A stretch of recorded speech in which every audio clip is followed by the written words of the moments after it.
What's up mga Kabernie? Kamusta kayong lahat? It is another great day today. Welcome back po sa ating channel, Kabernie TV. And kung bago lang po kayo sa channel ko, ay gumagawa po ako ng mga videos na may kinalaman sa mundo ng aviation at lalo po sa pagiging isang aircraft mechanic. Please follow din po ang ating Facebook page, like and follow. Pati rin po ating TikTok account, the same name po, Kabernie TV. Nagpo-post po tayo doon from time to time ng mga bagong kaalaman po patungkol sa mundo ng aviation at sa pagiging isang aircraft mechanic. Hopefully, makatulong kahit papaano, lalo po syempre sa mga nagsisimula pa lang sa kanilang journey sa aviation industry. And yun na nga po mga Kabernie, nabasa nyo na sa ating title.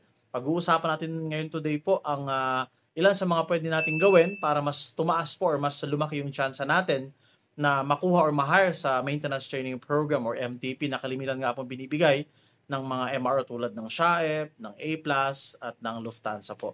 Again mga Kabernie, disclaimer lang po, hindi po ako dumaan sa MTP. Pero marami po ako nakausap na nag-undergo sa MTP and currently po nagtitake or nag-undergo sa maintenance training program. And dahil tayo rin nga po ay nabigyan ng opportunity na magturo po sa A+, and currently ang majority po ng hinahandle natin ay nag-undergo sa ACE or MTP rin po.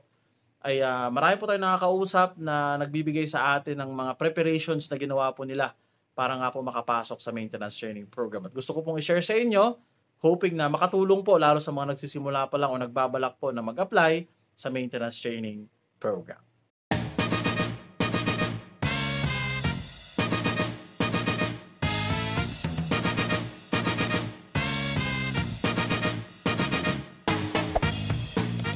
Alright, so wag na natin patagalin mga Kabernie. Simulan na po natin sa una is syempre pinaka-importante po dahil tayo mag-a-apply ay dapat po maganda ang laman ng ating resume. So, importanteng i-improve natin po yung resume na meron tayo. Nakagawa na po ako ng mga videos patungkol dito, pero balikan lang po natin dahil isa ito sa pinaka-importante syempre, na kailangan po yung laman ng resume natin is talagang makuha yung atensyon, talagang magkaroon ng curiosity, ika nga yung magbabasa po or titingin ng resume natin. So, paano ba natin may improve to?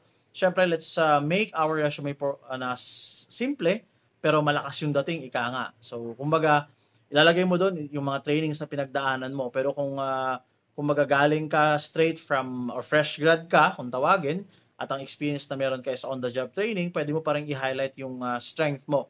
So, pwede mo ilagay din halimbawa yung mga technical skills mo, yung soft skills or yung tinatawag natin mga personal skills mo, i-highlight mo rin po doon. So, dahil nga wala ka pa masyadong experience sa pagiging isang aircraft mechanic maliban sa OJT mo, pwede mong ilagay doon kung ano ba yung mga naging trabaho mo, ano ba yung mga naging responsibilities mo po during your OJT time. And nabanggit ko nga po before, instead na ilagay po natin na assisted, ilagay po natin yung word na participate. Kasi dahil po doon, mas kumbaga, magbibigay ito ng interest doon sa magbabasa sa yung resume na talagang nag-participate ka, may naitulong ka during the performance of whatever maintenance task po ang nakalagay doon sa resume mo. Maglagay rin po tayo syempre ng character reference, although hindi naman siya required, pero malaking tulong din po yun, lalo syempre kung yung ating ilalagay doon is talagang nasa field po ng aviation.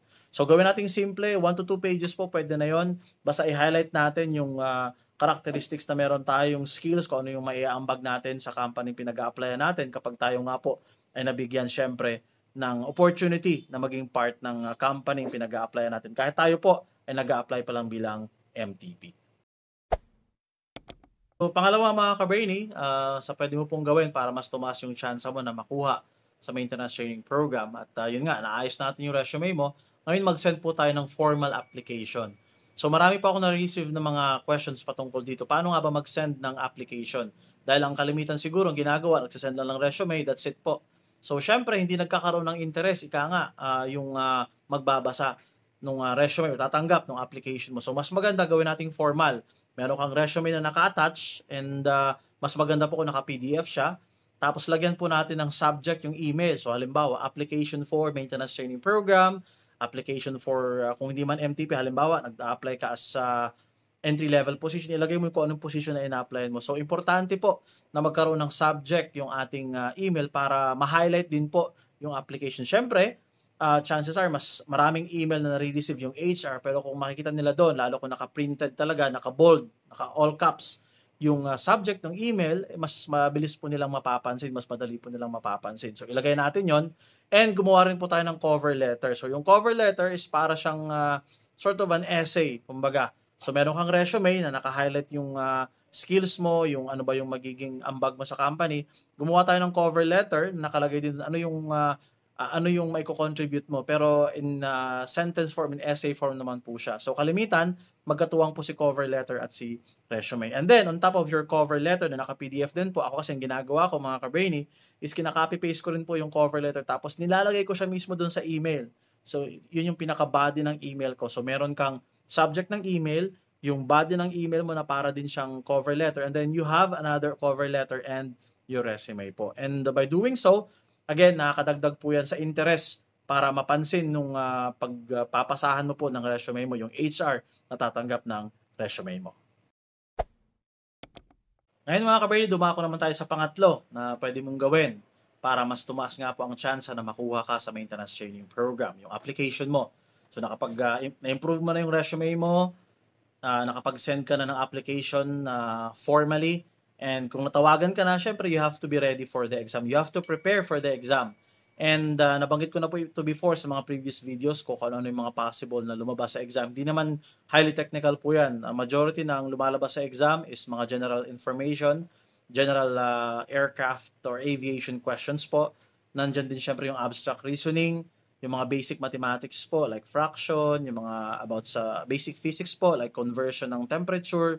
So pag-aralan po natin yan, balikan natin. Halos the same way po nung kumukuha tayo ng entrance exam nung tayo po ay nag-a-apply sa college syempre. So importante na makakuha tayo ng mga idea, mga information kung ano ba yung mga possible na lumabas sa exam. So aralin natin yon. Again, hindi naman po talaga nakafocus sa highly technical yung laman ng exam. Syempre, ini-expect pa rin nung magpapa-exam sa inyo ng company ina-apply mo na meron kang basic knowledge lalo't natapos ka na po sa kolehiyo. So, yung mga about sa tools familiarization, yung basic operations syempre ng gas turbine engine, yung about sa mga documents po, importante yan. Dapat mayroon tayong basic knowledge pagdating dyan. But kumbaga, regardless po mga kaberni kung anong topic ang pag-aaralan ninyo, importante na maging ready po tayo. Mag-prepare tayo po sa exam dahil yan ang magiging passage natin. Kasi kapag napasa yung exam, syempre may chance ka para mag-proceed sa next step ng iyong application. Alright, so number 4 na tayo mga kaberni. So nakapag-prepare ka na sa exam. And kung pinalad, magpo-proceed ka nga po sa next step which is practical po. So kailangan mo syempre magpakitang gilas din ng mga basic knowledge na meron ka na may kinalaman syempre sa gagawin mong trabaho as aircraft mechanic. Yun nga po kapag natapos mo yung maintenance training program. So tulad din ng pagre-ready, tulad sa mga advice na binibigay ko regarding sa skill test para sa AMT license, although hindi po ito 100% sure syempre. Kumbaga, hopefully makatulong ang idea na ito. So pag-aralan natin about sa paggamit po ng mga tools, basic hand tools, precision tools, pagbasa nga po ng mga manual, yung mga basic steps sa paggamit ng manual, any basic knowledge for fundamentals na makukuha natin, pag-aralan po natin yun para maging ready tayo sa practical exam. It could be as simple as halimbawa, safety wiring. Nandyan din po yung pinakasikat na tinatawag nilang manual dexterity or MANDEX. So, i-search nyo na lang po sa Google kung ano ba ang meron sa MANDEX. Actually, gumawa rin po ako ng video, I think last year, patungkol sa manual dexterity. So, i-check na lang din po natin sa ating YouTube channel. So, again, kailangan din po na maghanda tayo sa practical exam kasi mahirap na pagdating natin doon, nakatunga nga lang tayo or hindi natin alam yung gagawin. From the moment na binigyan ka ng task po during your practical test, malalaman agad nung magbibigay ng exam kung may idea ka sa ginagawa mo by siguro from the moment na hinawakan mo yung tools, dinampot mo yung tools, dinampot mo yung materials na binigay sa'yo, makikita nila agad kung may idea ka sa ginagawa mo. So, importante mga ka-brainy na paghandaan din natin syempre yung skill test para nga mas tumaas yung chance natin na makapasa at makuha sa maintenance training program. So ngayon mga kabrain, nasa panglima na tayo. Although itong panglima na babanggitin ko ay maaaring mauna bago yung exam at practical. Pero kalimitan po, last ito pagkatapos ng exam at practical. Ito po syempre ang interview. So importante rin na paghandaan natin, maging prepared po tayo sa interview. Bakit? Kasi dito mo na ngayon, kumbaga ipapakita doon sa nag-i-interview sa'yo kung ano ba yung makukuha nila sa'yo, ano ba yung, o bakit ka ba nila dapat kunin or i-consider bilang isa sa mga training nila para sa kanilang maintenance training program. Ano ba yung pwede mong ma-showcase, ano ba yung pwede mong maibigay na contribution sa company para syempre sa continuous success ng company as expected sa'yo bilang isang aircraft mechanic. So, gaya nung nilagay mo dun sa resume mo, i-highlight mo yung skills na meron ka. Kung halimbawa man po ay meron kang previous work experience, ito man ay hindi related sa aviation, pwede mo rin siyang magamit para lang ma-highlight yung skills na meron ka. Halimbawa, tinanong ka, so paano mo may papakita yung professionalism mo? So, kung wala kang experience directly sa aviation, pwede mong i-highlight yung experience mo nung nag-aaral ka or kung hindi naman yung previous work experience mo. Dahil dyan, makikita mo may papakita mo pa rin kung paano mo na ipamalas yung professionalism mo. Halimbawa, yung pagiging on time sa trabaho, syempre, yung tamang attitude towards sa mga katrabaho and respeto na rin sa trabaho ang ginagawa mo. So, pwede mong ma-share po yun. Ako, ang ginagawa ko nga po, gaya ng lagi kong sinishare sa inyo mga ka-brainy, nagpa-practice po talaga ako during interview. Humarap ako sa salamin o kaya habang nasa banyo ako naliligo, nagpa-practice po ako ng mga sasabihin ko. Hindi para i-memorize yun, kundi para alam ko lang yung flow. Para pag tinanong ako, meron akong may sasagot. Siyempre, during the interview, hindi may iwasan nakakabahan ka, nervous ka, normal po yun. So kung hindi ka kinakabahan, siyempre mas magiging overconfident ka naman and maaaring mas hindi ka pa nga matanggap. So tama, okay lang din na meron kang konting kaba. But nonetheless, again mga ka-brainy, importante na mag-prepare po tayo sa interview gaya ng paghahanda natin sa exam or sa practical test na meron po sa MTP. So magtanong-tanong tayo sa mga kilala natin, especially dun sa may mga malawak na experience pagdating sa interview, ano ba yung mga dapat gawin, ano ba yung mga do's and don'ts during interview process. So yun po mga ka-brainy. Again, panglima, be prepared po during the interview. At ngayon, dumako na tayo mga ka-brainy sa panghuling tip na ibibigay ko po sa inyo na hopefully makatulong para mas tumaas yung chance natin na makuha po sa maintenance training program. Ito po yung sinasabi natin lagi na repeat. Ulitin lang natin yung proseso. So bakit? Dahil hindi naman tayo sigurado na sa isang company pagpapasahan natin ang ating application po ay makukuha tayo agad. So importante na wag tayong tumigil. Marami diyang mga company, especially yung mga malalaking MRO po na nag-o-offer ng maintenance training program. Gaya nga po ni A+, ni Shaep, ni Lufthansa. Meron din po from time to time nag-o-offer din si AirAsia. So importante na mag-submit lang tayo na mag-submit po. Huwag tayong magsawang magpasa ng resume or application. Gamit po yung mga naunang steps or nabanggit natin kanina sa pag-ayos ng resume as well as pagsasubmit mo ng formal application. So, importante po na hindi isang company lang yung pag-apply natin kasi nga, syempre, kung makapasa tayo dun sa isang company pinag-apply natin, then that's a blessing, maswerte tayo. Pero ang kalimitan na nangyayari, hindi naman sa lahat ng oras, isang submission ng resume, tanggap agad. So, importante na mag-send lang tayo na mag-send. Sabi ko nga lagi, more entries, more chances of winning po. So, ulitin lang natin yung procedures na yon.